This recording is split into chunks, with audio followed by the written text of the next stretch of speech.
think that I would want my friend to be assassinated so I could go from being in the top 5 to being number 1? You're out of your mind.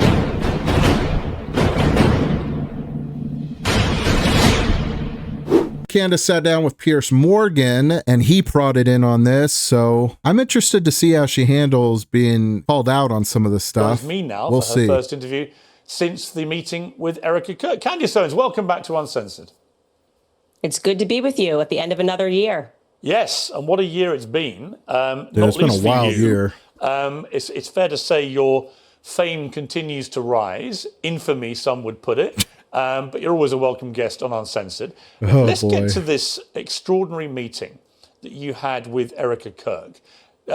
It came right after we saw her say in that CBS town hall, you should just stop with the conspiracy theories. So who approached who about you guys actually getting together? I thought that town hall was pretty ugly too. Maybe I'll show some clips of it, but she, they brought on the guy that was talking to Charlie when Charlie was shot and surprised her with that. Really messed up, man. I don't know what CBS was thinking on that. I was approached by Turning Point after Blake Neff, who works on Charlie's show, sort of fumbled this invite. It was, I'd almost say it was a fake invite publicly. And then in the middle of the night said, oh, Candace is not able to be here tomorrow. Yeah, once again, more weird stuff by Turning Point. And I think there was quite a bit of public backlash with how they went about it. It just was just not the way that we try to set meetings. And so what happened after was invite her on Twitter at midnight. Said Erica would agree to do a live stream, just the two of us. And then after Erica's PR blitz, they reached out again and said that they felt that it was better for us to meet one-on-one as opposed to us sitting down having Megyn Kelly moderate, which was the idea originally. Right. And so where did you have your summit meeting? Live on stream to Candace. I think that might have been a really good thing to kind of quash some of this sentiment. But at the same time, the people that are just going to believe, everything is a Mossad conspiracy are just going to continue to think everything's a Mossad conspiracy. So at a hotel here in Nashville. And a lot of your supporters, fans of your show, think that you may have been lured into a trap. Did anything while you were there make you think you were being lured into a trap? Yeah, everyone thought she was going to get killed. That I was being lured into a trap. I think ahead of time they had some concerns, obviously, because I think in general, after you see a public assassination and you start tracking so many lies that are happening, there's going to be an understandable amount of angst that people feel. And I certainly felt the angst as well. I've obviously been very clear that I am suspicious of some of the characters that are at Turning Point USA. So I totally understand why the public was concerned. When you saw Erica, she was obviously angry about you in that CBS town hall. What was her demeanor like when you met her? Well, I don't think that she thought she was angry in that. I think maybe that was the characterization from the public. I certainly thought she was angry as well. And she sort of clarified that she was a bit annoyed by the questioning, the way in which Barry had set up the question with the podcaster Candace Owens, which I think was definitely being driven more by Barry Weiss's feelings towards me, long-running feelings towards me, than it was perhaps for the benefit of CBS and trying to pretend to be an impartial journalist. So I think she was frustrated by the line of questioning, is what she explained to me. So how would you categorize the 4.5 hours? If you were looking at it in totality, what was the tone of the conversation? It's a good question. What do you think you both got out of it? Well, for me, answers to the questions of trying to understand why there were so many Turning Point lies and why instead of people acknowledging that these are lies, I felt that there was... See, man, maybe it's just me, but I don't know. I tend to try and give people the benefit of the doubt, just like I'm willing to give TPUSA and Erica benefit of the doubt for the fact they're going through some traumatic and they made some poor decisions and might have said some stuff that isn't accurate compared to what was actually going on because, they felt like they were trying to protect their organization or they were just flustered or misremembering or whatever.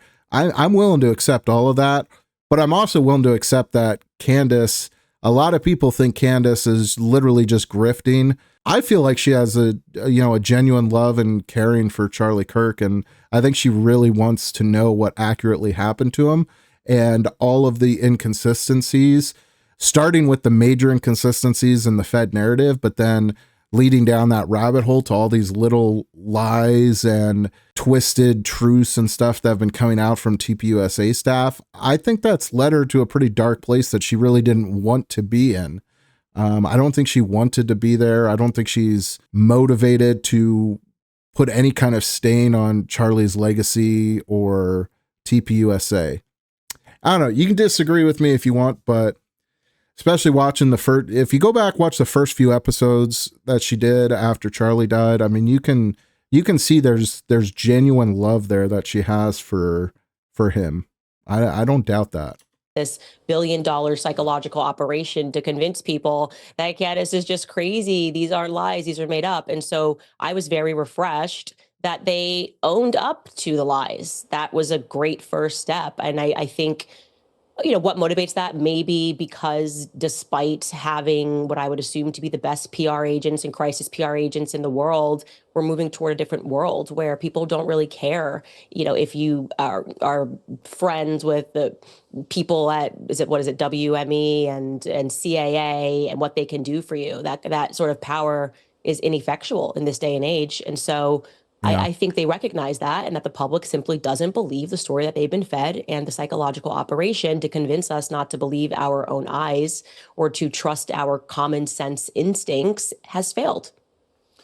Okay, and I think on their end, they got more clarity on how I figured out certain things, more clarity on why I am convinced that there are people that are inside of Turning Point that are dirty.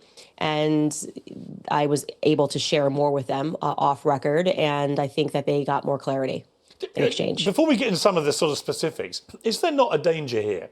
I've already seen it in some of the reaction from people that follow your show.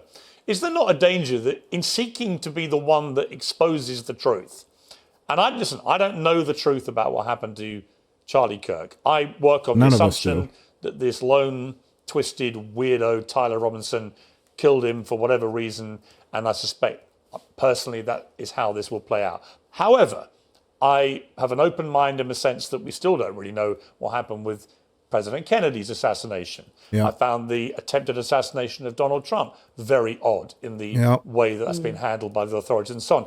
I'm not naive. As a journalist of 40 years, I'm not naive enough to say every single thing you've been saying is obviously baloney, because thank you, God. Finally, somebody's saying it, man. This is what's been making me want to go nuts, is because you have the Tim Pools of the world and other conservative influencers like that with big platforms basically saying everything Candace is saying is just anti-Jew nonsense and she doesn't know what she's talking about and all this, and the Fed narrative makes perfect sense and blah, blah, blah.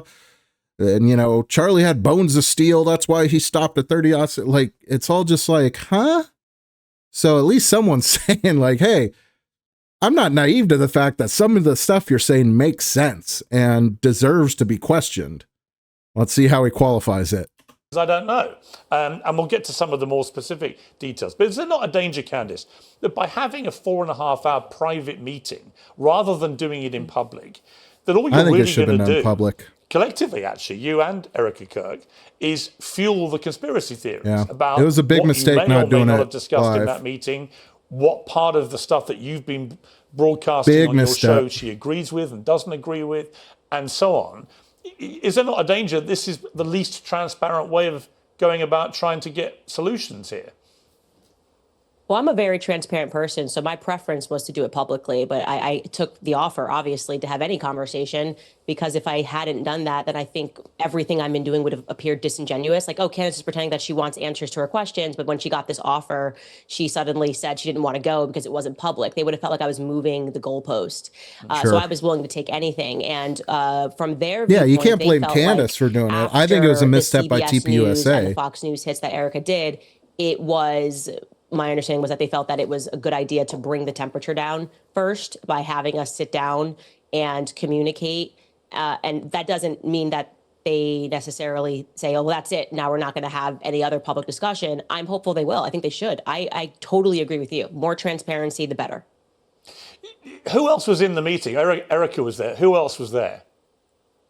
Justin Strife, who is the COO of Turning Point USA, and my husband was only there for a portion of it, and my cousin. So there were no lawyers, for example? No lawyers. But they did phone their lawyer because I asked the question. I was like, look, I'm open to being wrong, obviously. If there is something, which I think the media was kind of hinting at, that they had more, but they couldn't share it with the public, I said, I'm happy to keep my mouth shut, and I want to feel good walking out of here that there is something there. There is some sort of a smoking gun, and I will tell viewers just to be patient. And so they did call one of the lawyers working on this case, and it was not convincing at all. He said, in effect, all we have is what the public has seen, and we won't know more because we're investigating and looking for more. And so that just made me go, why is everybody being so over the top and ridiculous and using words like the evidence is overwhelming? It was Tyler Robinson, when they don't have anything that's overwhelming to show that they don't have a video of him taking the shot, which I think was something that I assumed, like, okay, there's all these cameras. Maybe they actually have that video and they're waiting for a moment to release that to the public. They don't have that. Or at least I can say Erica's side has not seen that. And the lawyer communicated to me that they would not have access to that until earliest would be May, that right now they're just investigating, just like we're doing back at home. Okay, you said that your motive for going to the meeting was that you would be able to come out and tell the world Tyler Robinson killed Charlie Kirk. So are you in a position to say that? Do you believe, as a consequence of your 4.5 hours with Erica, do you believe that it is now most likely that Tyler Robinson killed Charlie Kirk? Absolutely not. I haven't seen one piece of compelling evidence that Tyler Robinson scaled the rooftops like Spider-Man on a college campus that he didn't go to, and fired one shot, a magic bullet shot, and killed Charlie Kirk. See, she's got to stop with some of this stuff, man. Like, scaled the building like Spider-Man. There were stairs up to the rooftop, man. People have gone and shown that. So, like, that's fine. Second point, bullet, she's right. Don't make sense, right? Even the people that have tried to explain it use pretty horrible analogies and aren't very reputable. But she's got to stop with some of the dumb stuff like the Spider-Man thing. I mean, I don't know. It's just like, the dude walked upstairs. Plenty of people have visited that site now and seen how he accessed the roof. I have not seen one piece of compelling evidence. In fact, I've seen more compelling evidence to the contrary. Who does Erica think killed her husband? Oh, probably Tyler. Well, I think that in her recent PR blitz, she sort of communicated that she trusted her team, and her lawyer was using kind of the same rhetoric that the media has been using, where what else can she do? This is like, it's like she's trying to run a multi-million-dollar organization while grieving the death of her husband and father of her children. She can't sit there and go through the weeds and try and figure this out on her own. All she can do is trust what she's being told by law enforcement and investigators. Overwhelming. Maybe he didn't say the word overwhelming, but he was like, it's very clear, I think is what he said in particular. And then I pushed back and I said, what's clear? The affidavit? That's all you guys have? And I did tell him, if you would never be my lawyer, because it's just, a lawyer that's just kind of giving you adjectives, and I don't need a cheerleader. I need someone to be practical and to say, we don't have anything yet. I think the communication should be, we are hopeful that throughout this investigation, we are going to uncover more evidence that links Tyler Robinson to this crime. I do feel confident that he was. Well, and that's been the big thing for me, is that, like, there's basically no evidence released publicly yet. There's parts of the official narrative that don't make any sense for logical, common sense people. Could there be logical explanations that make those make sense? Absolutely. But why are so many people just steadfast? We know the answer. No doubt in my mind, 99.99999% it was Tyler Robinson. Well, why? Because that's what the affidavit said, and he admitted it. We've never had someone admit to a killing that actually didn't do it. Involved in some capacity on that day. As I have said many times on my show, I was the one who broke the story that he was at the Dairy Queen throwing out clothes, a local Dairy Queen, throwing out clothes in a nearby cemetery. And so I do think he was involved, and multiple people were involved that day. And I think he did pick up clothes. I had communication with Lance's family. I had communication with Tyler Robinson's family. Yeah, I mean, that's the more believable thing to me, is that there's more people involved than we know about, that it wasn't just him going up there on a whim and popping off on Charlie Kirk, that, you know, maybe Lance actually had a little bit to do with it, and maybe people knew what was going on, and, you know, people in his circle were okay with it. I mean, I think if none of that comes out, that's kind of suspicious, because I think that that's the more likely explanation. And for some reason, Lance is being protected, which I find to be very strange. His own family thinks he's guilty of more, and they find it weird that the feds kind of glossed over him, almost as though he was a Fed operative, like he was working on behalf of them. And, you know, we've caught the feds have lied a lot. It's just a fact. Turning Point USA people have lied a lot. That is a fact, which they have agreed to. They said that these were mistakes, but they, you know, whether a mistake or not, the public was lied to. So this obviously, you know, matters deeply to me, and it's just absurd that people would think that I'm doing this for clicks. I know Charlie. I knew Charlie. Charlie and I were very close, and it has been one of the most disgusting things ever that people, first and foremost, tried to start this psychological operation that Charlie and I hadn't spoken since 2019. They've lied about virtually everything that I've said on my podcast. I'm not going to let this go.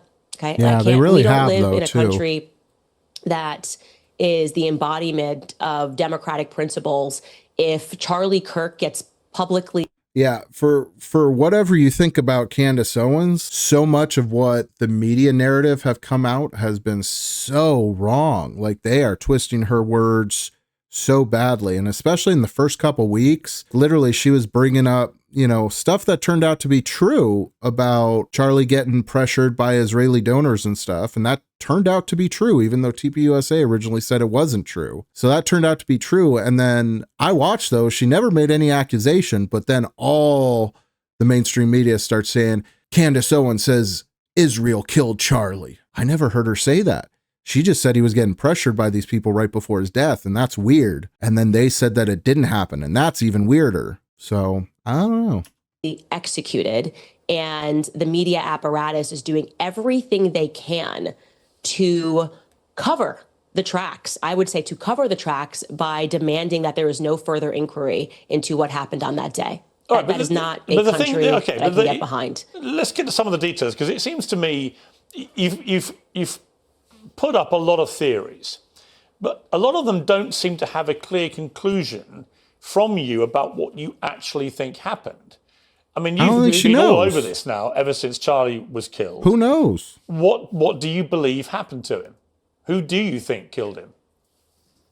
So I can't tell you definitively who pulled the trigger. I'm not going to lie to audiences and just put something out there that's not real. But what I can say is I feel convinced that the feds were involved. Yeah, this is another thing that keeps irritating me when people cover this, especially the conservative commentators. It's like they demand you give some other narrative, and I don't have to provide a whole nother narrative of events to tell you that it doesn't make sense that he was shot from a little over a football field with a 30-06 and it barely did any visible damage. I don't need to know the whole story to say that that doesn't add up and that doesn't make sense. And people who have guns and have shot guns and have shot 30-06s versus other rifles know how little sense that makes. I can tell you that. I think the feds were involved in staging a cover-up. I think Kash Patel knows what happened and did not happen on that day. I am convinced by me being told by people that are feds that he is not acting right and that he is not wanting to share any information. Just a couple of people are allowed to even see anything. A Fed told me that they can't even touch it's a big case. the Charlie Kirk file without risk of being fired. That doesn't surprise me that much. He's grown increasingly mad. The U.S. Marshals that were there when they were doing the quote-unquote manhunt for 33 hours said that Kash Patel effectively sent them on a wild goose chase, which is what was signaled to the public when he said, we got him, and it was actually the wrong person. And so it caused people to stop looking because they were convinced that they had the shooter. They felt that that was in order to allow the real perpetrators of the crimes to get away. I Right, but that obviously, could just be the fog of the immediacy of these things. We've seen it at Brown University, exactly the same thing. They thought they had the killer. They thought they had the killer. It turned out to be the wrong person. Right? I don't know if that's the best example, though, because the Brown shooting is a whole nother rabbit hole to go down. It is very weird how a campus with all those cameras and everything else, and all we have is blurry, blobby images of the guy. Yeah, and again, even if what you're saying is true, I don't know, maybe you're right. If what you're saying is true, what is it they're covering up? You've so far intimated or inferred something weird involving Egyptian planes. So, but like, you have to understand, the equivalent to that is saying, oh, so you think JFK's bullet couldn't have done all those crazy things that they claim it to do, and nobody's been able to accurately recreate it? So then who did it? Oh, well, if you can't tell me exactly who did it and why, well, then you shouldn't question that fact. Like, this, it's such a BS bad faith argument.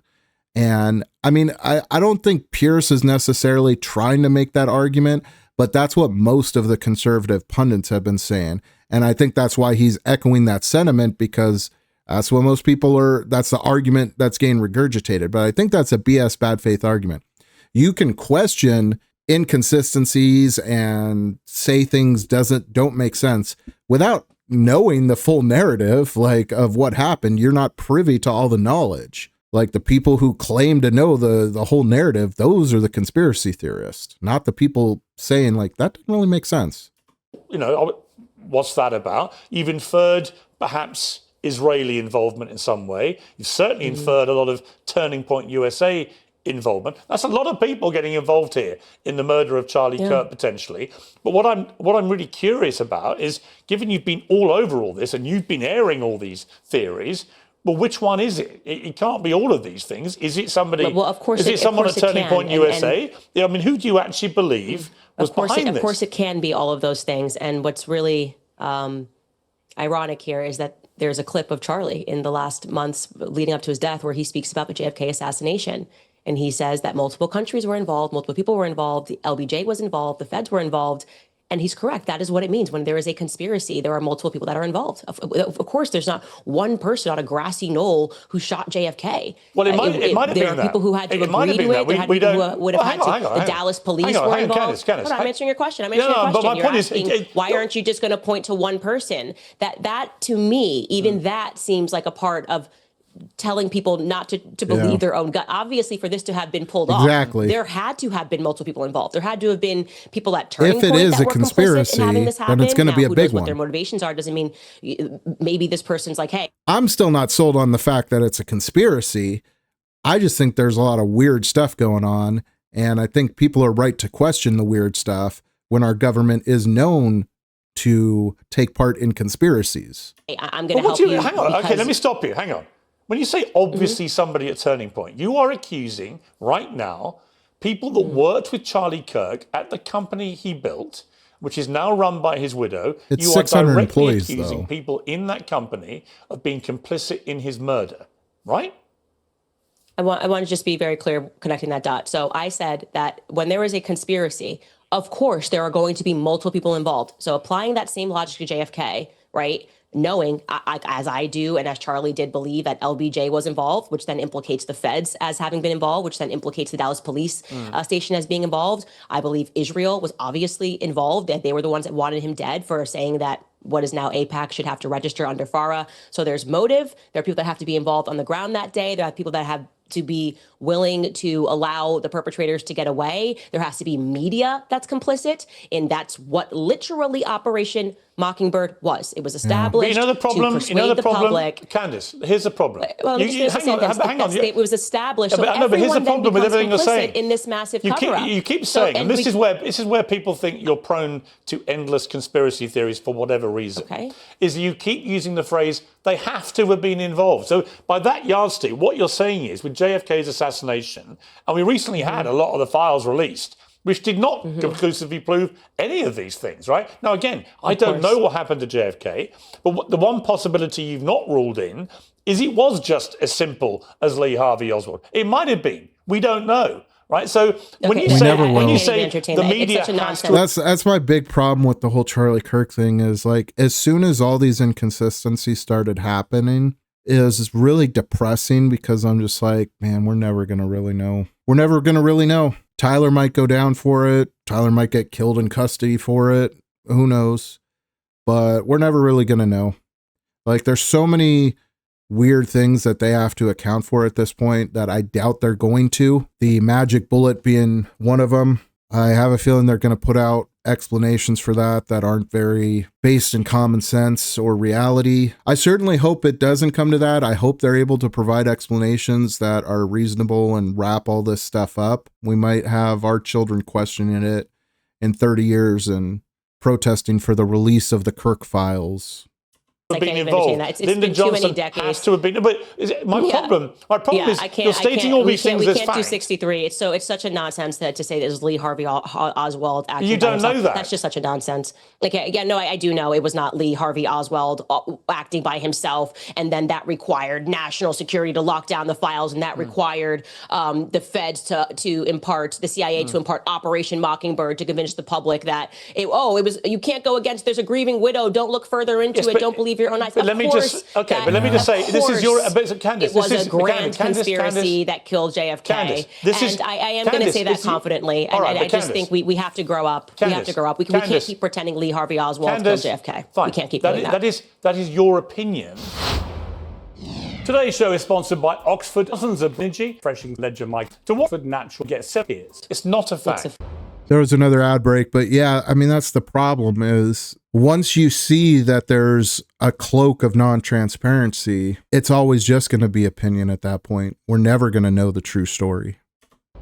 It's an opinion. No, that's a fact. No, it's not a fact. It's a fact. It's not a fact. It's a fact. The whole reason there are still conspiracy theories about JFK's assassination is none of this is a fact. You are floating it as your theory. Because the feds are never going to admit to their own crimes. That is the reason we're still discussing it. That may be the case, but you can't prove that.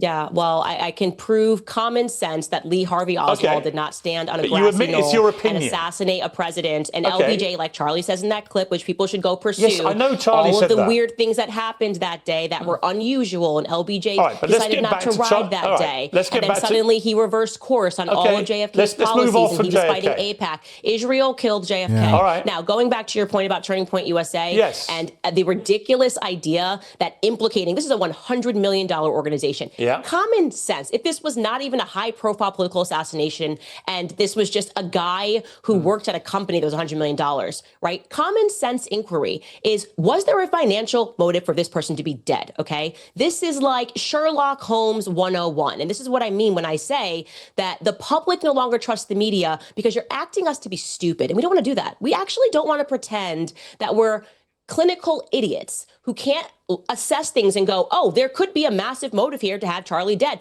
especially when it seems very strange that Bibi Netanyahu, when nobody even had a clue of what happened, this guy's doing the rounds on Fox News and saying, I didn't kill Charlie Kirk. That's kind of weird. Did you feel compelled to jump on to Piers Morgan's show and say, just so everybody knows, I didn't kill Charlie Kirk? Why would he say that? Why was he so involved as somebody who's fighting a 97,000 front war? Candace, I want to get to the reality of what you're actually saying. So when you say that somebody at Turning Point USA, Charlie's company, was complicit in his murder, who was?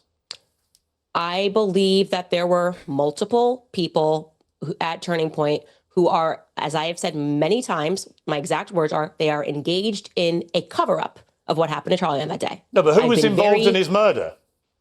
I didn't say that they murdered Charlie. You said that people at Turning Point were complicit in his murder. No, my exact sentence that I said was that there were people at Turning Point who are engaged in a cover-up. No, you didn't. I believe that thoroughly.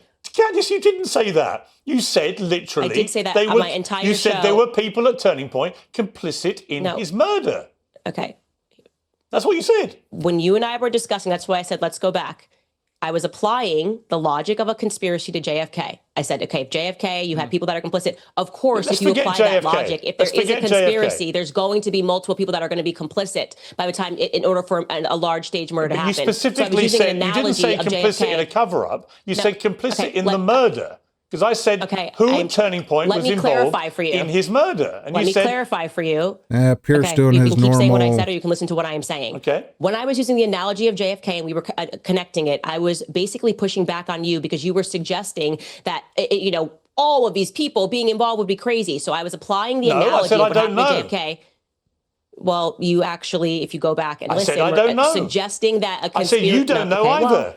You're floating theories. When we started talking about the JFK thing... Listen, let me make it clear. Piers, I really think you're not holding on to your thoughts Candace, here let correctly. me spell out my thought very clearly. When we started talking about JFK, the implication that you were making was that it was crazy to suggest that multiple people could have been involved at different levels. I was then connecting the dots and saying that in order for the JFK assassination to happen, there had to have been tons of people that... It seems like Piers is definitely trying to push a particular narrative with this line of question, and Candace is fighting back pretty hard on that. I see Piers do this all the time, and I don't really get it. He needs to just, when your point doesn't land, just drop it, man. Why just keep trying to prove a point that is obviously not what the speaker is saying or trying to say?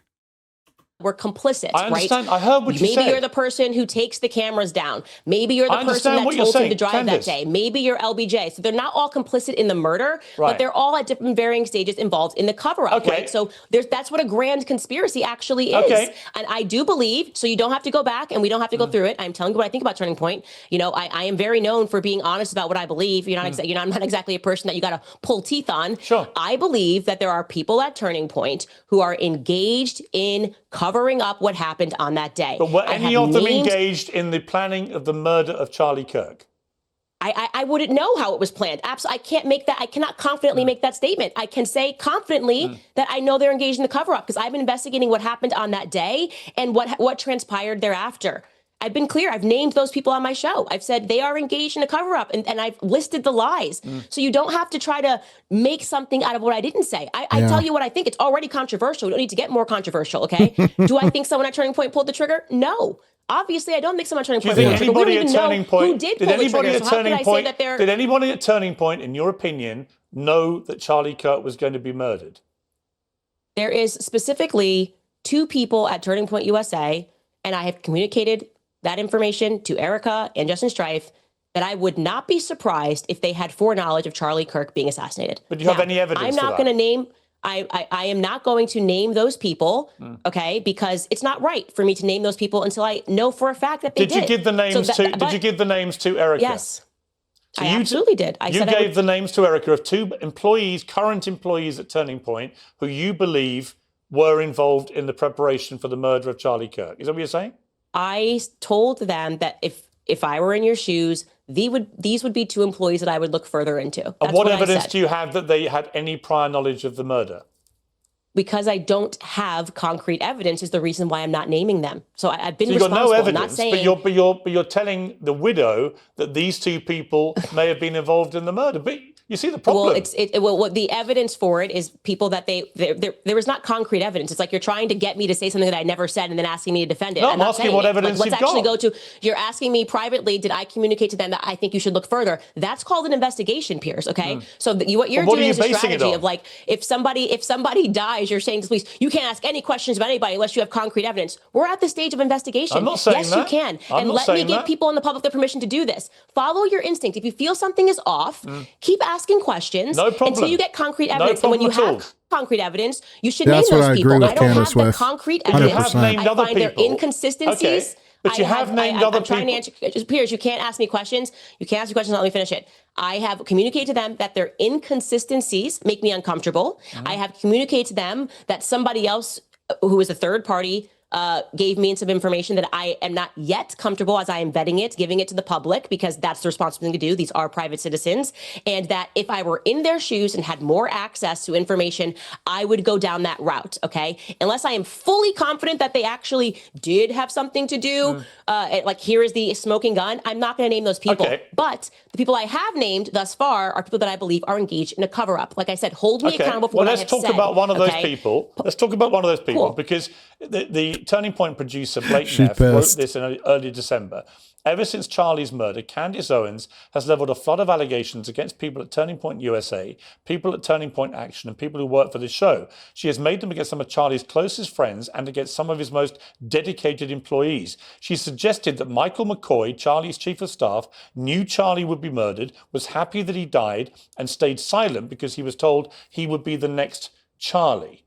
Now, let's move then to, you said in your podcast that new information was given to you in your meeting with Erica Kirk about Mikey McCoy that's now satisfied you.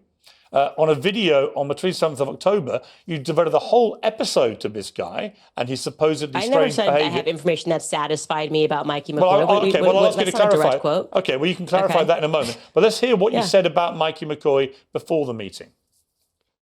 So we decided to slow this clip down, and we're going to watch this clip slow down so you can see that it is exactly it's going off the whole phone call thing. This is just from the time that it's you hear weird, the shots. but I mean, that I is don't. how long it takes for Mikey McCoy to put the phone to his ear. Now, why is that precise timing so important? Because there's no dialing. Mikey didn't have time to dial. Okay, you can't dial and put your phone to an ear in 0.834 seconds. Now, what was the new information that you got in your meeting with Erica about Mikey McCoy? So I'm sorry your gotcha is not going too well, but I never then said, I am now satisfied that Mikey put the phone to his ear. What I presented to the public, it was no, what I Erica didn't say gave to that. me. Sorry, just to clarify. Yeah. No. Yeah, well, you did say No, you have inferred on information your that's satisfied. podcast. Well, let me give you the chance to clarify. It's a very familiar story when it comes to debt. Get your flash podcast.com/Piers. You inferred on your podcast after the meeting with Erica that you'd received new information about Mikey McCoy, which had changed your mind. Would that be the best way to categorize it, or changed some of your mind? No, I never said that. I just presented it. Well, the only thing that I clarified on my podcast, if that's what they're getting wrong, is that some people thought that he was using a nickname that was his middle name, and actually his real name is Michael, like first name Michael, because I was like trying to find something, and I was like, oh, maybe he's actually using his middle name. So that's what I clarified on my podcast. And you were given Beyond call that, logs, is that right? I presented. You were shown call logs? You were shown call logs? They gave me a printout of Mikey's call logs, and I gave it to the public. That's it. I mean, they're saying this, and then the public obviously comes back and says, So do you well, believe Mikey McCoy had any prior knowledge of Charlie's murder? I can't say that he had prior knowledge of the murder unless I have something concrete. I can't say anything about prior knowledge. What I can say is what happened on that day. Mikey's behavior is weird on that day. I find it weird, like I said on the podcast yesterday, that what has been communicated to the public is like he called Erica instantly. First thing he did was call Erica instantly. Well, that's what I mean with like Turning Point not doing itself any favors, and why they needed somebody to come in and lock this down, because they're putting out all this weird facts that doesn't really make sense, and making these statements that don't really make sense. And I can understand in the fog of what's happening why they would say things that are inconsistent or do weird things, but you can't really fault people for saying like, well, that's not right, or that's weird, or things like that, because it is. And that's actually the call logs show that he didn't call Erica instantly. But what are you suggesting about this guy? He called his wife instantly, and then he had 3 ways. As you know, when you got a massive platform, and then showing his call logs showed that Blake Neff actually didn't tell the truth about what happened on that day. But here's the problem, Candace. You have a massive platform, as you know. Millions and millions of people hang on your every word. When you devote a large part of an entire episode to the strange behavior of Charlie Kirk, chief of staff, I hate this whole, like, you have a big platform, you need to be better type of thing. Like, she's not saying anything blasphemous. She's pointing out weird things. Like, what he's talking about right now is a weird thing. And Turning Point said something inaccurate, and now they've given her the accurate information. But, I mean, she can do with her platform whatever she wants. So if she wants to point out that this is weird and she wants clarification on it, let her. Like, I don't think it's, I don't know. I hate this whole, you have to use your platform the way I think you should use it. Like, you can use your platform how you want, Piers, but nobody else has to subscribe to that. Putting a target on the guy's back. You're inferring it has something to do with this, or something to do with some cover-up, or whatever it is you're inferring. You know what you're doing when you do that. When you saw Erica Kirk did you say to her that you believe there's something suspicious about Michael McCoy? Was she able to explain to you why there isn't? Or does she share your view that he is somehow complicit in this in some way? Well, we actually dedicated more time to speaking about his father, who I think it's strange to me that that man calls himself a pastor. I communicated fully that everything about that man makes my skin crawl. I think he's a bad person. I think he's involved with bad people. And this is obviously, like, Mikey's a son. And, I asked a bit about Rob McCoy and Mikey McCoy's relationship. I would just like to be clear. I am not going to be emotionally conditioned to believe that asking questions when we aren't getting any answers is the crime itself. The crime was when Charlie got shot in the neck. So, but you've already said, you've already said, though, you told the easiest way to remove, the easiest way, let me finish. You can't ask me questions, not let me finish. You're contradicting what you've just said to me. But you have to. You said to me earlier, what did I contradict? You said you gave 2 names of people in the Turning Point organization that you believe are complicit in some way. You gave those names, but you wouldn't name them because it wouldn't be right to do that. But you did name this guy, Mikey McCoy, who was the chief of staff. Because his actions are strange. You're 2 different things. I really, Piers, I think you're having trouble holding on to 2 buckets of thought here, okay? You said, in regards to someone that was complicit in murder, that is a very serious allegation. I gave them names of people that would not surprise me if they did have foreknowledge of Charlie Kirk's murder. You are now shifting gears and you're asking me about Mikey McCoy and why I am raising red flags about his behavior on that day. Because I believe his behavior on that day was weird. I think it's painfully obvious that his behavior was weird. I don't know people that don't duck when a shot comes down. Complicit? So I'm sorry that I have eyes, and I am agreeing with the public that Mikey McCoy's behavior was weird on that day. Okay, these are 2 different things. Now, if I'm going to make an assertion that somebody had something to do with planning this murder, I better be damn sure. And if I said that on my podcast, right? That's all I'm saying. I had never made that claim that Mikey McCoy planned Charlie Kirk's assassination. No, I think, like a lot of the claims you're making, it's difficult to work out what you're actually claiming. You're throwing a lot of mud in the air, including people's names, which immediately then has millions of people chasing after these guys. Oh man, this is just a legacy media argument to me of, like, if you're not preaching our narrative, then it's not the right narrative. It's like, she can point out that stuff's weird. She can question why he acted that way. If Turning Point wants to clarify it, or if Mikey Malone wants to come out and clarify it, then so be it. If people use that information to then put a target on his back or freak out on him or whatever, that's those people's problems. The fact that the guy has his friend shot in front of him, bullets are flying, he doesn't duck. His first reaction is to take his phone, put it to his ear, casually walk away. I will say, that is weird. That's weird. Does that mean he had anything to do with it? Does that mean he's in the conspiracy and stuff? Well, no, not just based off that alone. But if I was an investigator, that'd be somebody I'd look at. Doesn't mean he's guilty of anything. But it is weird, but people act weird when they're in, horrific situations. Look at the shooting we just had in Australia, right? Most people were running. One guy went up and ripped the gun away from the shooter. That is acting weird. That's acting weird. Because everybody else was running for their life and ducking for cover, and he just walked right up to him and ripped the gun out of his hand. Like, that's weird. Now, nobody thinks he was part of it, but it's not inaccurate to point that out as weird. On social media and thinking, I'm sorry they get caught lying. Like, I'm sorry, what is this? This is like the public is actually being abused, okay? Let's stop pretending that the victim are they, or do you just Rob want them McCoy. To think they are? No, the public is being abused because you're basically saying, stop noticing that people at Turning Point USA are lying. No, I'm not. How dare Candace and the public know? Yes, you are. No. How dare Candace and the public? When there's an emphatic repudiation of what you're saying. If Mikey lies and Rob McCoy lies and Blake Neff lies, and yes, all of these people have lied on record after the assassination, and the public goes, hey, that's kind of a weird lie. You're like, how dare you put a target on their back by noticing that they're lying? I mean, what weird psychological operation is this? Do you believe? Don't lie. Okay, but do you believe Erica Kirk has been lying about it? No, I have been explicit on my show when people were saying, why aren't you attacking Erica Kirk? I said, because Erica Kirk has not lied. If to the extent that she lies, I will call it out. And that is why I did call out when she lied. Okay. When she said Charlie Kirk never received any text messages the night before saying that he was worried about that he was going to get murdered tomorrow. I instantly said, well, here we have it. That's a lie. He definitively did send out text messages to both Dan Flood and Andrew Kova. And when we met in person, she clarified that, okay, yes, that's real. And we didn't know until you said it because he was using a different app and she was checking his iMessages. So to me, if you lie, you're going to make an enemy of me. Just don't lie. How about that?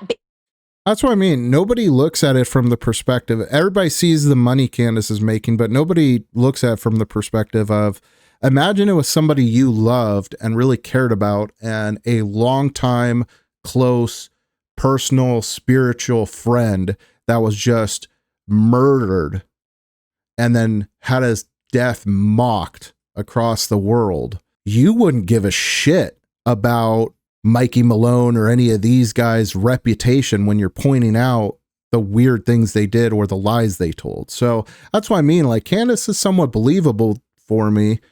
And even when she goes off on weird, wild, tangents and stuff of investigation, it's still believable that I think she's in it for the right things, because like, that's how I would act.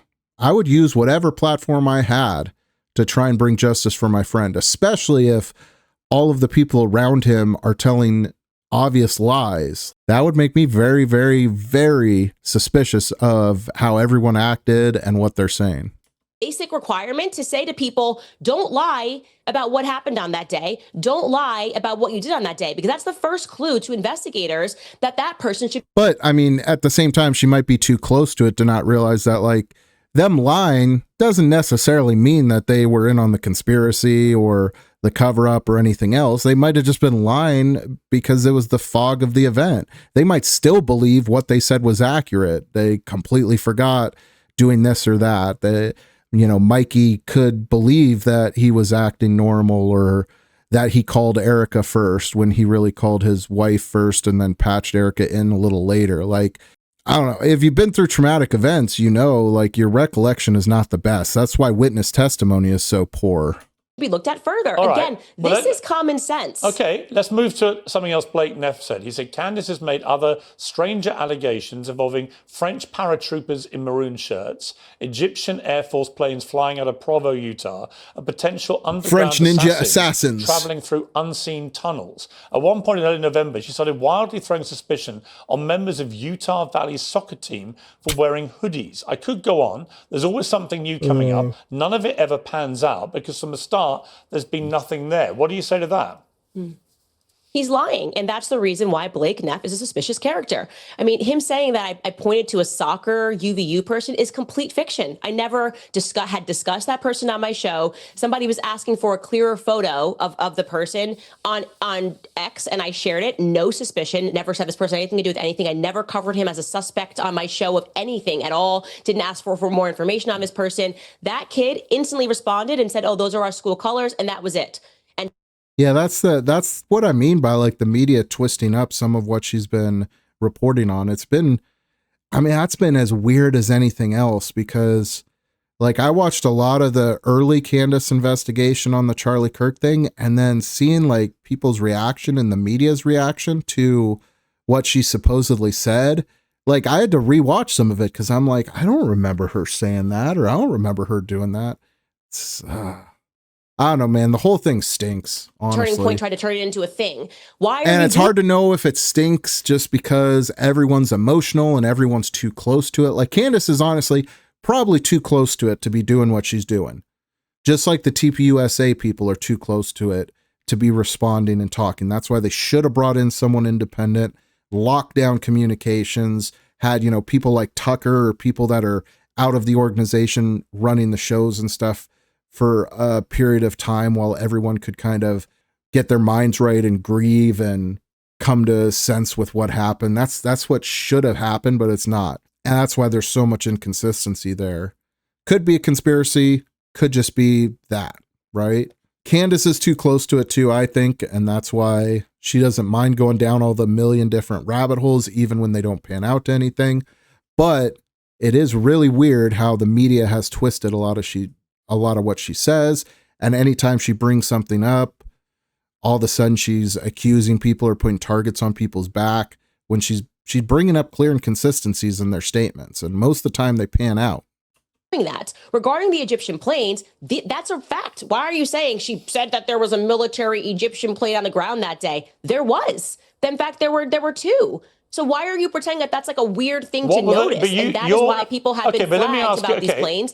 To his other, let me ask you about the planes. I'm never allowed to answer a single question that you say in entirety before you move on to the next question. You can't just keep talking ad infinitum. I'm allowed to ask you another question. No, it's called answering. You just read an entire statement of multiple points of blanks. I got to the second point, and you're like, let me ask you a question. No, I want to ask you. No, Piers, you already asked me a question. I'm trying to answer the question that you asked. No, I want to ask you a follow-up specifically about the Egyptian planes, given you've now addressed it, which is, where is the evidence that any of these Egyptian planes were tracking Erica Kirk? I am going to be publishing the full document because there's not even just two planes. There's actually 4 planes that have been flying in, and I should be more thorough because I realize that the spreadsheet I posted, Erica Kirk. Can I just please, without you cutting me off, answer one thing? Okay, thank you. These Egyptian planes, more broadly speaking, now that we have gone deeper onto the planes, recognizing that the reaction to them is not normal, what we can say is that these Egyptian planes are tied to Israel. They've been flying in and out of Israel with their transponder off for years. But regarding the Turning Point USA picture, more broadly speaking, Turning Point USA faith, okay? Obviously, Erica has been involved in a lot of the church stuff. It's not specifically tracking just Erica. It's Turning Point faith events. Broadly speaking, I gave that information as well. I told Justin Strife and Erica, I'm happy to give you this like color-coded spreadsheet. There's no question there's a correlation here between Turning Point USA faith in particular, which, by the way, from the beginning of this, I've said something is wrong with this faith contingent, especially because Rob McCoy for a while was heading up that department, and he makes my skin crawl. And so, yeah, I have the evidence for that. And we're going to actually publish it on our website. So there can be no question, which I should have done from the very beginning. But let me ask you. Showing that these planes were tracking Charlie at various times there where Erica is, various times there where Rob McCoy is. But the consistent thread here is faith events, like kingdom. I mean, to be fair, they could just be like Israeli-owned planes that they were lending out to Turning Point people to get, or big Turning Point donors to get around to events and stuff like that. Doesn't necessarily mean there's anything scrupulous going on, but it is weird. Capital tour. Assuming you're right, and I don't know, but I know Erica Kirk, when asked about this, said on CBS, if you want to go through my flight log, go right ahead. It's very boring. You, Candace, say I was here on this date. I have a photo on my phone to prove I was actually in hospital having contractions. So that's one thing she's directly repudiated. But let's assume for a moment you're right, and that all these Egyptian planes were flying around tracking Charlie Kirk and Turning Point, Faith and Erica Kirk. Why? What is your theory? I don't know. I don't know. But what's your theory then? You must have an idea. My theory is that we should investigate everything strange that happened on that day so we can figure out what happened. But are you suggesting that? Are you suggesting why is everybody Egypt? Why are we pretending that we don't know why we ask questions? Like why? Like you're a journalist. You know what this is. You're like, what's going on? What's going on? Yeah, but Candace, you got to understand the way Piers does investigations, as we've covered in some of my other videos, is he starts with what he wants to prove, and then he asks questions and follow-ups to prove that narrative. Just like he started this interview with the narrative that you're putting targets on all these people's backs and you're doing all this bad faith investigation. And so every question has been geared towards that narrative. I know that's not what you're doing, but that's very much what Piers Morgan does.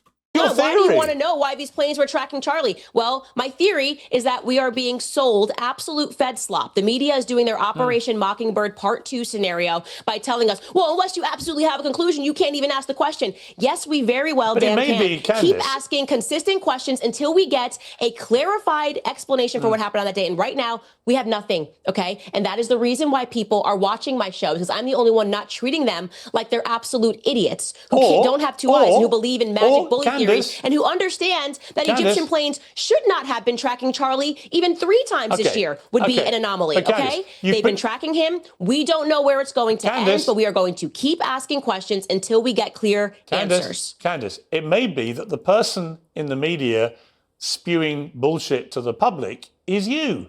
And there's his narrative. Nice try. It's not. It's Could you be. by saying, why are you asking questions? Don't you worry about Mikey's feelings? Everyone knows what this is. And like I said, because we have the example, the concrete example of after JFK's assassination, the media members quite literally being put on the payroll of the CIA, we have a historical example that we can look at and go, we're not doing that again. Doesn't matter how many times you keep telling the public that I'm spewing bullshit. It is only because there has not been anything that has come out of this investigation that makes any sense that the public is not listening to. I am sorry to say this, Piers, people like you. And what I love about you and I sitting down is that this exact same time last year, you were doing the same weird questioning and making all these things when I said that they were committing a Holocaust against the Gazans, and then you changed your mind. Actually, Piers, this time, I'll see you next year when you change your mind again, and we have more information about what happened, and you realize Candace, that the difference between me and you is that I have the courage to take the risks and ask the questions first, okay, before it's popular. You wait until it becomes popular, and then you change your mind. You may remember that one of your courageous moves was to repeatedly tell the world that Brigitte Macron is a man.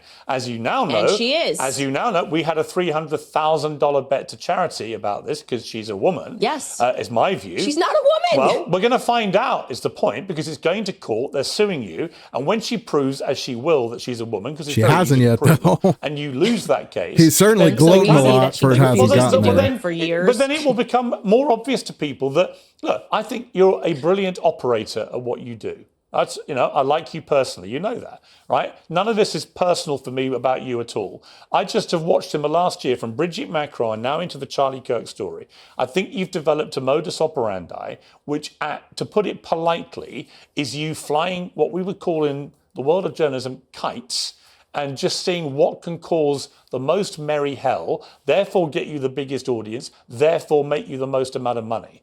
And people have, as you know, you've been widely attacked now by a lot of people who say that you're just a ghoul, a vulture. You're doing this deliberately. You're inventing things or just flying ludicrous conspiracy theories. See, I don't personally think that. I don't know. Just my read on it. You can think what you want to think, but I mean, Candace had a big platform before this. Yeah, she's been at the top since she's been covering this, but the fact that she's at the top of the podcast charts and stuff since she's been covering this should tell you something. People don't like the official narrative, and people want to hear people looking into the official narrative. Like that's what I take from her being at the top of the podcast charts and stuff. I think she had a very close relationship with Charlie, and she cares very deeply about getting to the bottom of this, no matter who it pisses off, no matter what name she gets called, anything else. That's how I would feel if it was one of my close friends of, decades. So I don't blame her there. No, I do think you Candace, are the wrong person to give that assessment, given your history and celebrity. Can you not interrupt me? Let me finish. I do think it's pretty rich. It's pretty rich coming from you is all I'm going to say. That's me putting it very nicely, given your background, your career, your celebrity involvement, and the Princess Diana. He's trying not to smile. Is what I'll say right off the top, okay? Wrong messenger. What you are mistaking, or I guess we're not even mistaking because you know what this is. You're talking about power versus the people. And you are always on the side of power first. You're on the side of the Israelis. It's so horrible. And, I'm going to pretend I don't see tens of thousands of Gazans dying. I've actually been very critical of the Israelis, as you know, where in the your last bread year. is buttered. Everybody I've actually knows been very Brigitte critical of the Macron Israeli has a government. penis, okay? It's very easy to present photos of 30 years of your life. Brigitte keeps teasing, Brigitte, nobody asked you for a blood test. We asked you for some photos and you refused to do it. And everybody knows that Charlie Kirk was not shot by Tyler Robinson on a rooftop. I am sorry that in this day and age, there seems to be such a shortage of testosterone that a woman has to be the person that states the obvious, right? I invite you to join me, and I know that you will by the end of next year, because they're not going to get away with what they did to my friend Charlie Kirk. And I am not going to change my mind, least of all when I am being called names by someone who has quite a year background and experience in doing things because it's lucrative and not always because it's sensitive. Sure, listen, it's always lovely. You can call me a hypocrite as much as you want. I don't care. It's fine. I'm just simply saying. Man, I don't know how much is left in this, but I feel like she is owning Piers Morgan pretty hard. Like, love or hate Candace Owens and what she's been doing. I feel like she is definitely, like, if I knew nothing of the situation and watched this, I would feel like she is the much more credible person between the two. what other people have been saying about you. I didn't say I felt that. Thank you. I said, I'll let you know what people are saying about you, too. I'll keep you I posted read on it what people all. are saying Thank about you. you. I read it all the time. But I would say that, like I said at the start of this interview, I don't know whether any of the things you're saying are true or not. I just do know you're saying a huge amount of stuff. It's making you very wealthy. You're getting millions and millions of people coming in, which by the way, what is this idea that it's making me very wealthy? which Can is you fine. actually explain that slowly? Yes, I'm going to explain it to you slowly, because I had a huge run-in, for example. This is just like a talking point. No. I'm going to explain exactly what I mean. When Sandy Hook happened and Alex Jones began weaponizing the Sandy Hook tragedy and weaponizing the grief of the poor parents who'd lost their children, and I began to attack him in public. And then eventually there was a court case, and it turned out he'd been spewing deliberate lies, and that every time he spewed them, they found he made hundreds of thousands, if not millions of dollars in the immediate aftermath of spewing the repeated lies that it was all staged and the families were actors and so on, which he knew to be lies. And he made himself extremely rich and ended up with $1 billion defamation finding against him because he'd been deliberately weaponizing people's grief. And the charge... Yeah, I'm asking you to explain the actual financial metrics. How was he making money? I'm explaining to you the analogy, which is there are, as you know, right now, a lot of people, from Tim Pool to the New York Post to others, who've come out very stridently in the last week, and say that's exactly what you've been doing with Erica Kirk. Yeah, but you haven't answered the question. So this is just made up. As I said, this is just soft fluff. You're suggesting that I'm making money. Did I sign a new advertiser? Are we reading more ads? Do we put this somewhere else? Do we sign the more a book views deal you get on YouTube, the more money you make. Did I sell a T-shirt? Okay, but come on now, Piers. Money on YouTube? Are you kidding me? I was already in a top 10 podcast globally before Charlie Kirk was assassinated. Yeah. And if you think that I would want my friend to be assassinated so I could go from being in the top 5 to being number 1, you're out of your mind. No, okay, I'm telling you, it's so disrespectful. But the point is that everyone who is saying that I'm making more money cannot say how I'm making more money because it's just not true. Okay, so you're like, oh, she got a bump in viewership talking about Charlie. Your YouTube numbers everyone in the world because it was a public assassination. And then it went up in the weeks following, and it went back to normal. Candace, are your YouTube numbers up since you've been doing the Charlie Kirk investigations? What I am saying to you is that this is the exact same argument you guys had about Brigitte. So it can't, and then the same exact same argument. But I think you were lying about Brigitte. About the Blake Lively thing. Okay, but about the Blake Lively thing. So you can't keep saying that, oh, she's always in the top 10 because she's talking about something. Or this is my podcast and it's me. It's just me. People enjoy my podcast because I don't treat them like they're idiots. I don't treat them like they should accept that Brigitte Macron just can't present one photo of herself raising her kids across 30 years. It's just too much to ask. Oh my gosh, it's ridiculous. How dare you? It's such an intrusion of privacy. She'd rather file a transatlantic lawsuit than to just produce photos and put all of this to bed. That's the difference between you and I. So now there's this repeat lie from Kamala Chronicles, which we did, looking into Kamala's background because it was relevant to the election cycle. Then we did the Blake Lively lawsuit, and they said, oh, she's trying to change her brand. That's the only reason her numbers are up. Then we went to Brigitte, which I lost, by the way. I had to get a whole career change when I first covered that story. So joke's on me if I'm doing this to make money, but I was willing to be fired to tell the truth. And then it's all about Brigitte. And now we've arrived at Charlie Kirk. I feel like there's something about that actually is just people not being willing to admit that what people appreciate about me and why they keep coming back is that I'm willing to take risks to tell the truth. No, I think don't get me wrong. I was already sold out on ads at the end of the year because our podcast was. Honestly, I don't know if there's a better response she could have gave to that. That was a pretty fire response. Was successful. Yeah, I have not sold a T-shirt, nothing with his name on it. It's just me. Candace, the reason I told the Alex Jones story is he did incredibly well out of Sandy Hook with his investigations. But as was established in the court case against him, brought by the families eventually, and I think we're going to see the same thing with Brigitte Macron and you, is that he was weaponizing deliberate lies for money. And I think you Brigitte did that. Macron has a penis. I really want you to know that. Brigitte Macron does not have a penis. Brigitte Macron has a penis. No, she doesn't. I'm sorry. She had 3 children. Did she get it removed? She had 3 children. Yeah, you can have adoptive children. You can call somebody, but Brigitte Macron was born a dude named Jean-Michel Trogneux. And I just feel, I want you to know that. I want you to know that Brigitte Macron probably stands peeing up. Probably pees standing up is what I want you to know. The beauty is we have a big bet. I think we have a big bet and we're going to find out because it's going to court. And, you will lose that court case. I think you will. Yeah. I am not going to lose a court case because Brigitte is presenting evidence that Brigitte was born a woman, because that's never even been offered. That's just their PR coming after and saying these things.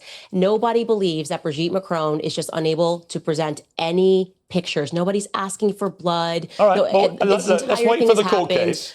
Let's wait for the court case. Okay, great. Now, look, and you will be proven wrong again unless the there's just federal corruption. Okay, in the fallout from your encounter with Erica Kirk, Nick Fuentes said Candace Owens is done. Out. What a letdown. Oh, LOL. Tim Pool has called you evil. He says you're motivated by the fact you were secretly in love with Charlie Kirk. Is that true? This is such ridiculous. Like, this is what I mean when I say, like, it's like LOL Fed slop. Oh, did Tim Pool say that I was secretly in love with him? This is it's so, come on, there's no substance to this. This is so ridiculous. It's by any means necessary, come out and attack Candace. The New York Post did an article that it was honestly amazing fan fiction. They even said that we used to work at Daily Wire. I'd throw my keys at my staff, and my staff hated me. I did not drive to work a single day when I was at the Daily Wire. They had a driver take me there. So we're just now in this weird spot where they're just making things up every single day. They said that my husband had a Qatari passport, and I just ignore it. And I keep investigating because I know what it's meant to do. It's meant to distract me. Yeah. I'm very aware of what these people are trying to do, and it's not working. Definitely does seem like she's being attacked. Which of your theories? Nick Fuentes and Tim Pool. All right. Which of your theories when you were with Erica did she think was convincing? We didn't. What do you mean by that? Well, did she think that Israel was involved? Did she think that there were French paratroopers involved? Did she think the Egyptian planes were complicit? Did she believe that Turning Point employees were involved? Which of the many theories I wasn't. I guess. Did she think is actually got any merit to it? I think you're characterizing it like I sat down and tried to convince her of my theories. That wasn't the nature of the meeting that we had. I shared information with her and told her, what the feds were ignoring, and these are the things I'm looking into. Obviously explained to her about the Egyptian planes and this bizarre connection to, Turning Point faith events and tours. And yeah, I mean, it was kind of like sharing the information with her. So there was nothing that. But again, here's my problem, Candace, with the whole thing. I don't know what to say. Everything is like you're just asking questions, you're sharing information, you're doing it. Yeah. But when I actually ask you to be specific about, well, who do you think did what? That's where it all hits a shuddering halt. You don't know, do you? You don't actually know anything. Of course, if I actually knew that's the who point shot of Charlie investigating. Kirk, I would be instantly publicizing it. I'd say, I figured it out. That's not how an investigation works. Piers just doesn't work like that, okay? You have to follow the clues until you arrive at a conclusion. Of course, I cannot confidently state that it was, John Smith who shot Charlie Kirk from the left side. I don't know that yet. I don't know that information yet. And when I do know it, I will publicize it without question. I just am pointing out the inconsistencies, the lies. He was not shot with 30-06, and he did not have a Man of Steel neck, how do you know? That's completely made up. Well, actually, that's going to be my show today. I do now factually know that Man of Steel thing was made up, and that never came from the surgeon's mouth. So again, we have another lie. We have another lie coming out of Turning Point USA. It put in quotation marks that lie, that it was a direct quote from the surgeon. That was made up. So yeah, I'm going to keep track of all of these lies, deliver them to the public, and allow them to surmise. I'm going to allow them to think critically while it's still legal. I know it's barely legal in the UK, and it's becoming increasingly less legal here in the United States. So I'm going to use every opportunity to ask every question. Okay, but pre the meeting with Erica, you repeatedly questioned why we weren't being told where Charlie Kirk is buried, or even if he has been buried yet. Did you get those answers? You have the wrong commentator who questioned that. I think that was Milo Yiannopoulos. You've never asked where Charlie's buried? Nope. I just communicated to the people that he had a Catholic funeral mass, because people were saying I was lying about him going to a Catholic church, which was another random attack that I had to endure. So I never said that people don't know where Charlie Kirk's buried. That's just the wrong commentator. Do you know where he's been buried? I actually genuinely never got to that question with Erica, but I do know where he's. I think the implication that Milo made, again, you'd have to ask him, was that he's not buried. I do know where there is a spot for him to be buried or to be held in a mausoleum. But that's just, you have the wrong person on that. Erica was emphatic in the CBS thing that she wanted you to stop with the conspiracy theories, or maybe you've got it all right and all of this stuff is true and it's all involving the Israelis and Egypt and Turning Point in a mass conspiracy with this young kid, Tyler Robinson, brought in, and they're all involved in this dramatic murder of Charlie Kirk. Maybe let's just assume for a moment you're 100% right. But she did tell you publicly before you met to stop. What's clear is you're not going to stop. So is she okay with you now continuing to talk about your theories, or does she still want you to stop? Well, she didn't ask me to stop. If that's the question that you're asking, is throughout that meeting, did she say, did publicly, obviously. So your response to that is what? I'm telling you that then we had a conversation, and I was not asked throughout that conversation to stop. And to the contrary, I shared information that I had, and I got information from them. Right. That helps. So me you will to carry on. Focus. You will carry on. Yes. With the theories. Yes. Until I feel confident of who killed Charlie Kirk, I will not stop investigating this. And Erica is okay with you doing that? I don't know how many other ways to answer your question other than saying she did not ask me or request for me to stop in person. And when we spoke about that moment, she felt that Barry Weiss was being Barry Weiss. And she made no request of you whatsoever, Erica Kirk, in 4.5 hours?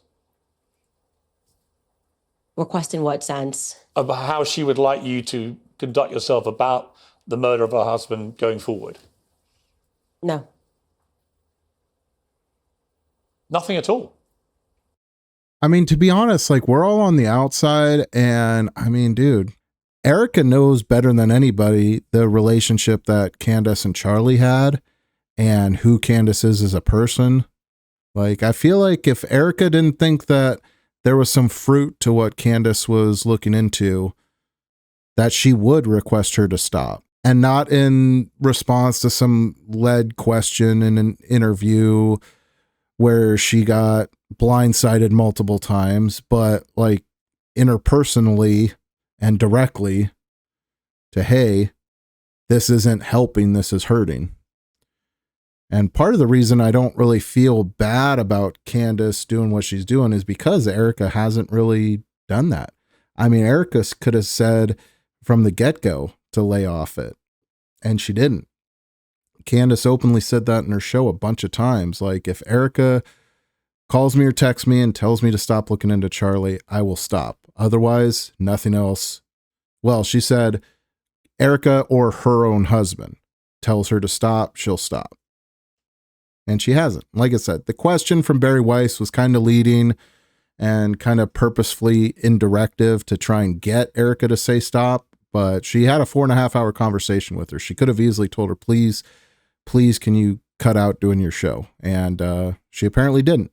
And she could easily make a direct statement saying, hey, I'm disavowing Candace Owens' investigation. I don't want her looking into this. She's going down the wrong rabbit holes, blah, blah, blah. She hasn't done that either. So what does that tell you? No, she didn't make a request for me to conduct myself in any way. And she expressed no forward. concern about any of the theories that you've been I putting think out. she probably knows me through the lens of her husband, so I don't know if that would be a thing that she would have done. But no, she did not. She did not ask me to conduct myself in any way. That seems to just be coming from the media of how I should conduct myself. Yeah. Am I right in thinking that your mind has taken you to a place where you genuinely believe that Israel, Egypt, Turning Point employees, and Tyler Robinson, and potentially others, but they were all involved in the murder of Charlie Kirk?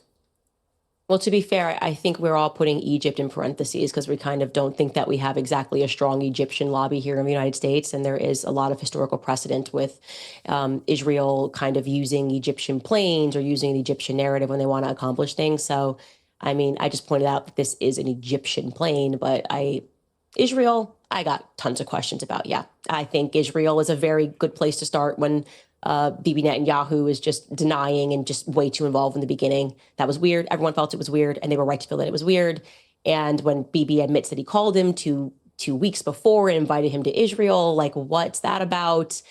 People are being, and also because it just happens to be that from the very beginning, Zionists don't want us investigating the Charlie Kirk assassination. So it's just, I would say, the usual suspects. You are correct that I have and sent information, and it has not been denied by the Elysee Palace, the White House, or the Pentagon, that the French Foreign Legion was on the ground that day. Again, something that I flagged to Turning Point USA, Justin Strife, that for whatever reason, the feds don't want this information, which is a bit strange, or don't seem to be interested, or maybe so they're we add pretending the French they're Foreign investigating Legion it. to the list as well. Yeah, but the French Foreign Legion is like a bandit of, I mean, what I've learned about them now is it's like it's a bunch of different countries. It's not just French people. And yeah, that all sounds about right to me. Is there anything else I can answer? I think we've probably covered it. It's a lot of people involved in this murder. And my guess, Candace, for what it's worth, is it'll turn out none of that is true. And that it was Tyler Robinson who, for his own politically motivated reasons, hence brandishing the bullet casings with words like anti-fascist slogans and so on, that's why he did it. He believed that he'd been led to believe Charlie Kirk was a fascist, so he had to kill him. Which is a different issue about why I feel so strongly that these words shouldn't be bandied about, because in deranged young minds, it can have that effect on them. We see it time and again.